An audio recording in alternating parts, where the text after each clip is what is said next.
श्री स्वामी समर्थ, श्री गुरुदेव दत्त। मी माझ्या प्रत्येक व्हिडिओमध्ये सांगते की आपण आपला गुरुबळ कसं स्ट्रॉंग करायचा। जर आपला गुरु स्ट्रॉंग असेल तर आपण प्रत्येक गोष्टी ह्या सहज अचीव करू शकतो।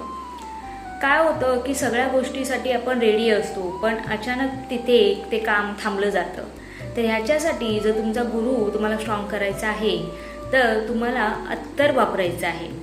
आजच्या व्हिडिओमध्ये मी त्या अत्तरचं नाव सांगणार आहे, कोणतं असणार आहे ते अत्तर, ते कधी लावायचं आहे आणि कसं लावायचं आहे। तर चला व्हिडिओला सुरुवात करूया।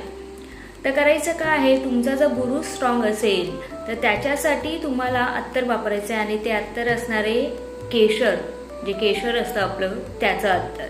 केशर आणि चंदन ह्या दोघांचं मिळून सुद्धा अत्तर जर तुम्हाला भेटलं तर वेल अँड गुड, नसेल तर काही फरक नाही पडत। केशराचं अत्तर तुम्ही वापरू शकता, तेच तुम्हाला वापरायचं आहे।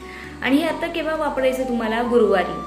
प्रत्येक गुरुवारी सकाळी आंघोळ केल्यानंतर हाताला इथे अत्तर लावायचं आहे, ते असं रब करायचं आहे। त्याच्यानंतर कानाच्या दोन्ही बाजूला पाठीमागचा जो भाग आहे तिथे तुम्हाला ते अत्तर लावायचं आहे आणि तुमचं कोणतंही कार्य आहे, काम आहे, त्याच्यासाठी बाहेर पडायचं आहे।